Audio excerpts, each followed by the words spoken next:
Clístenes y el nacimiento de la democracia ateniense. Incluso después de las reformas de Solón, Atenas seguía viviendo un clima de inestabilidad política. Las tensiones entre la aristocracia y el pueblo continuaban, y la ciudad volvió a atravesar disputas por el poder. Fue en este contexto que apareció Clístenes, un político que quedaría marcado para siempre en la historia como el padre de la democracia ateniense. El problema del poder concentrado. Antes de Clístenes, el poder seguía estando fuertemente vinculado a las grandes familias aristocráticas, a los lazos de parentesco, a la influencia personal. Esto facilitaba la manipulación política y el regreso constante de gobiernos autoritarios. Clístenes comprendió que, si Atenas quería una estabilidad real y duradera, era indispensable romper el poder de las familias tradicionales. La reorganización de la sociedad ateniense. La reforma más importante de Clístenes fue reorganizar a la población de Atenas de una manera completamente nueva. Dividió a los ciudadanos en demos, distritos locales, tribus, formadas por ciudadanos provenientes de distintas regiones. Esta nueva organización mezclaba a la población rural, a los habitantes de la ciudad, a los pobladores de la costa. El objetivo era claro: impedir que una sola élite controlara la política ateniense. La ampliación de la participación política. Con Clístenes, la política dejó de ser un privilegio exclusivo de unas cuantas familias. Estableció que todo ciudadano ateniense tenía derecho a participar en las asambleas, podía votar en las decisiones de la ciudad, podía elegir y también ser elegido para cargos públicos. Esta forma de participación directa era algo totalmente inédito en la historia antigua. La asamblea y el nuevo sistema de gobierno. La eclesía, la asamblea de los ciudadanos, se convirtió en el verdadero centro de la vida política de Atenas. En ella se discutían las leyes, se tomaban las decisiones más importantes, el pueblo tenía una voz directa en el gobierno. Además, muchos cargos públicos comenzaron a asignarse por sorteo, lo que reducía la corrupción, el favoritismo y la concentración de poder. El ostracismo. Para proteger la democracia recién nacida, Clístenes instituyó el ostracismo. Este mecanismo permitía exiliar durante 10 años a cualquier ciudadano considerado peligroso para la ciudad sin confiscación de bienes, sin castigos físicos. Era una forma preventiva de evitar que una sola persona acumulara demasiado poder e intentara imponer una tiranía. Una democracia con límites muy claros.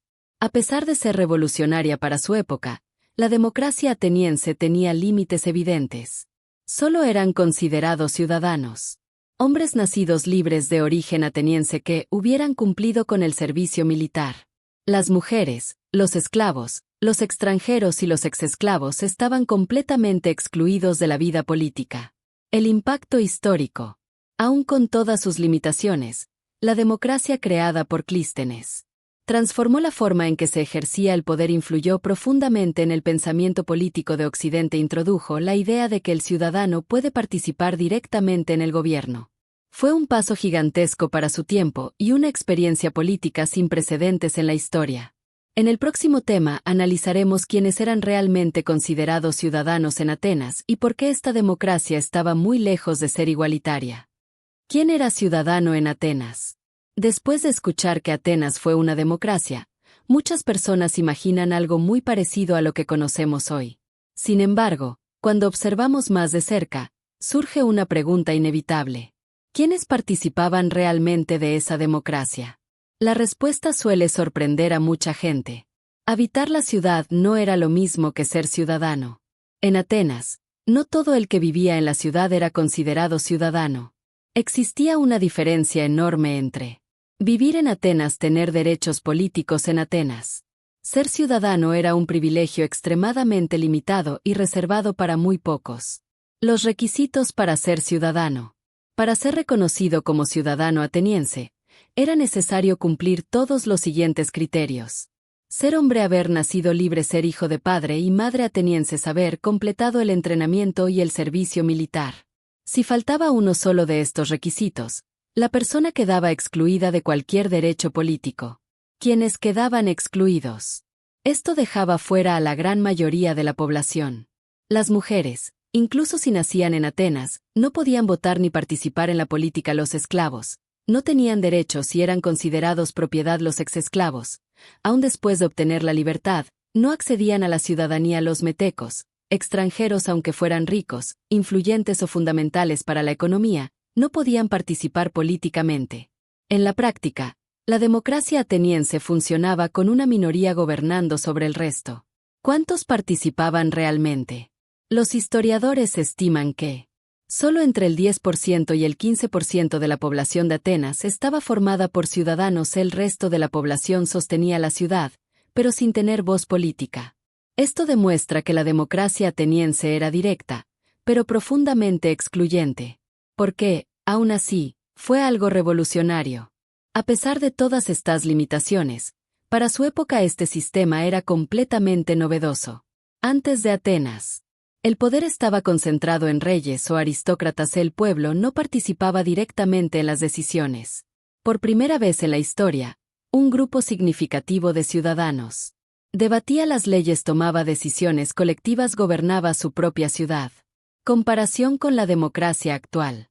En la actualidad, todos los adultos son considerados ciudadanos. La participación política es indirecta, a través de representantes. En Atenas, muy pocos eran ciudadanos, pero esos pocos decidían directamente todos los asuntos importantes. Esto plantea una reflexión interesante. ¿Qué es más democrático? ¿Incluir a todos, pero decidir poco, o incluir a pocos y decidirlo todo? Cierre del tema. La democracia ateniense representó un enorme avance histórico, pero estaba lejos de ser perfecta. Existía gracias al trabajo de mujeres, extranjeros y esclavos que no tenían ningún derecho político.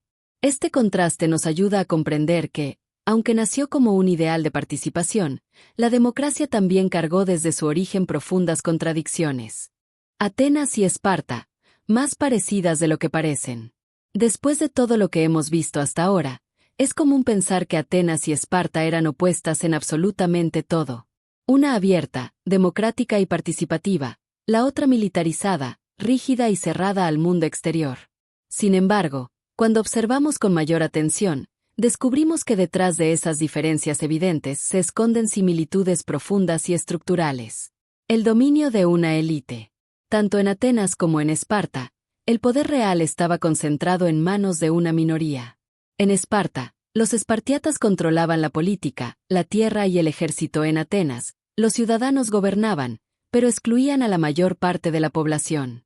En ambos casos, una élite reducida ejercía el poder sobre una población mucho más numerosa, sin darle voz ni participación política real. Sociedades agrarias y militarizadas. A pesar de sus estilos tan distintos, las dos ciudades compartían características fundamentales. Eran sociedades esencialmente agrarias, daban enorme importancia al servicio militar. En Esparta, la guerra era el centro absoluto de la vida social. En Atenas, aunque la ciudad fuera más abierta y comercial, el servicio militar también era obligatorio para obtener y mantener la ciudadanía. En ambas polis, ser soldado era una parte esencial de ser ciudadano. La dependencia del trabajo esclavo. Quizá la mayor similitud entre Atenas y Esparta se encuentra aquí. Ambas dependían profundamente de la esclavitud. En Esparta, los hilotas sostenían toda la estructura de la élite guerrera. En Atenas, los esclavos garantizaban el funcionamiento de la economía. Sin el trabajo esclavo, no habría tiempo para la política, no existiría estabilidad social, no habría sido posible la democracia ateniense. La libertad de unos pocos existía gracias al trabajo forzado de muchos. La participación política como privilegio. En las dos ciudades, la política no era un derecho universal, sino un privilegio exclusivo. En Esparta, solo los espartiatas participaban en la vida política. En Atenas, solo los hombres libres y ciudadanos podían hacerlo. La política no representaba a toda la sociedad, sino únicamente a quienes tenían poder, tiempo y recursos. Mantener el orden por encima de todo. Aunque usaban modelos distintos, tanto Atenas como Esparta crearon sistemas políticos diseñados para evitar rebeliones internas, mantener a la élite en el poder, preservar el orden social. En Esparta, el control se imponía principalmente a través de la fuerza militar.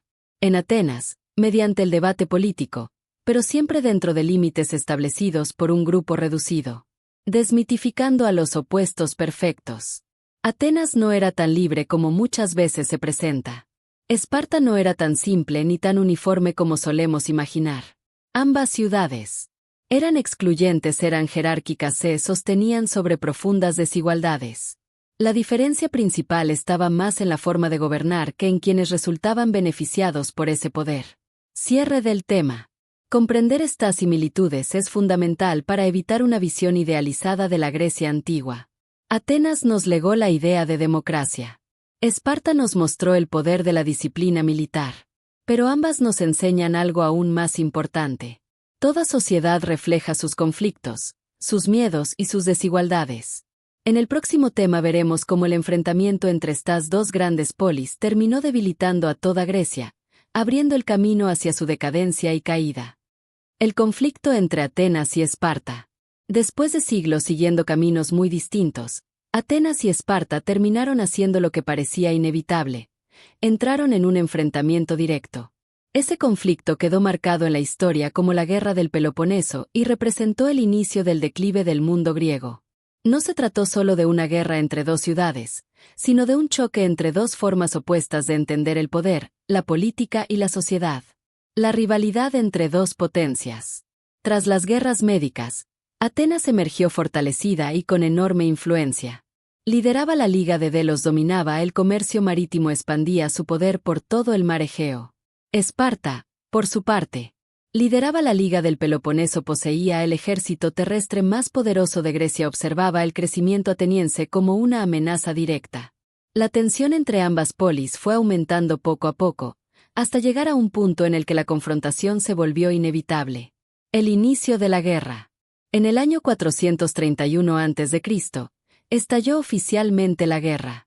Pero el conflicto no fue solo militar. También fue político, económico, ideológico. De un lado estaba Atenas, una potencia marítima con un sistema democrático. Del otro, Esparta, una potencia terrestre gobernada por una oligarquía militar. Cada una representaba un modelo distinto de organización y dominio dentro del mundo griego.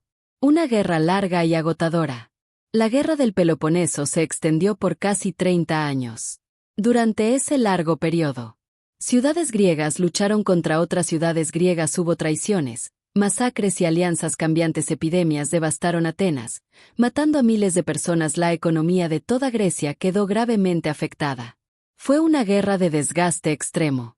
No hubo verdaderos vencedores, solo ciudades debilitadas y sociedades exhaustas. La derrota de Atenas. Al final, Esparta logró imponerse militarmente, en gran parte gracias al apoyo financiero del Imperio Persa. Atenas tuvo su flota naval destruida, perdió su hegemonía política y económica, fue obligada a suspender su democracia de manera temporal. Sin embargo, la victoria espartana tuvo un costo altísimo y no trajo estabilidad duradera. El debilitamiento general de Grecia. Después de la guerra, Esparta no logró mantener el control del mundo griego. Las polis estaban arruinadas económica y militarmente, la población se encontraba agotada, la inestabilidad política continuó. El conflicto destruyó la fuerza colectiva de Grecia y dejó a toda la región profundamente debilitada. El mayor derrotado, Grecia. Más allá de Atenas o Esparta, el verdadero perdedor fue cursor blanco con forma de mano hacia la derecha, la civilización griega en su conjunto. La rivalidad interna impidió cualquier forma de unidad duradera y dejó a Grecia expuesta frente a enemigos externos mucho más organizados y poderosos. Cierre del tema. El conflicto entre Atenas y Esparta dejó lecciones profundas. Ningún modelo político garantiza estabilidad eterna. Las guerras internas desgastan y destruyen civilizaciones. La división puede ser más peligrosa que el enemigo externo. Y fue precisamente esta fragilidad la que abrió el camino para el siguiente gran capítulo de la historia griega. La conquista de Grecia por un nuevo poder emergente. En el próximo tema veremos cómo Filipo II de Macedonia supo aprovechar este escenario para someter a toda Grecia bajo su dominio. La caída de Grecia y el ascenso de Macedonia. Después de la Guerra del Peloponeso, Grecia ya no volvió a ser la misma. Incluso con la victoria de Esparta, el mundo griego salió profundamente debilitado, dividido y agotado. Fue en medio de ese escenario de crisis generalizada cuando apareció un nuevo protagonista en la historia: Macedonia. Una Grecia fragmentada y vulnerable. Tras décadas de guerras internas, Las polis griegas enfrentaban una situación crítica. Crisis económica, inestabilidad, política, ejércitos debilitados, rivalidades constantes entre ciudades. Ninguna ciudad logró imponer un liderazgo duradero. Atenas ya no tenía fuerza militar, Esparta había perdido prestigio y recursos, Tebas intentó asumir el control, pero también fracasó. Grecia estaba demasiado dividida como para defenderse de una amenaza externa. ¿Quiénes eran los macedonios? Al norte de Grecia vivía el pueblo macedonio, visto por muchos griegos como rústico, poco sofisticado, casi bárbaro. Sin embargo, esa visión ocultaba una realidad peligrosa. Macedonia contaba con un territorio amplio, abundantes recursos naturales, un ejército en constante formación, una dirigencia extremadamente ambiciosa. Mientras Grecia se debilitaba, Macedonia se fortalecía silenciosamente. Filipo II de Macedonia. El gran responsable del ascenso macedonio fue Filipo II. Filipo era un estratega brillante, un político hábil y paciente, un gran reformador militar. Transformó al ejército macedonio en una auténtica máquina de guerra al crear la famosa falange macedónica, un ejército profesional y permanente, el uso eficiente de armas largas, como la zarisa. Mientras las polis griegas seguían peleando entre sí, Filipo consolidaba su poder. La conquista de Grecia. Filipo II comenzó a intervenir en los conflictos internos de las polis griegas, siempre presentándose como mediador, aliado, protector. Pero en la práctica, estaba sometiendo a Grecia a su control. El momento decisivo llegó en 338 a.C., durante la batalla de Queronea. Atenas y Tebas intentaron resistir, ambas fueron derrotadas por el ejército macedonio. A partir de ese momento, la independencia real de las polis griegas llegó a su fin. El fin de la autonomía griega. Después de Queronea, las ciudades griegas perdieron su autonomía política. Macedonia pasó a dirigir el mundo griego. Las polis continuaron existiendo, pero sin poder real. La era de las ciudades-estado independientes había terminado definitivamente. El legado de este momento. La caída de Grecia no fue provocada por un enemigo externo invencible, sino por divisiones internas, guerras constantes, incapacidad de unirse. Filipo II simplemente aprovechó un escenario que ya estaba listo. Y de forma irónica, fue bajo el dominio macedonio cuando la cultura griega se expandiría aún más por el mundo, en el siguiente y último capítulo de esta historia. Cierre del tema. La rivalidad entre Atenas y Esparta destruyó el equilibrio del mundo griego. La falta de unidad abrió el camino para la conquista. Y el poder pasó a manos de un nuevo imperio, preparando el escenario para la llegada de Alejandro Magno.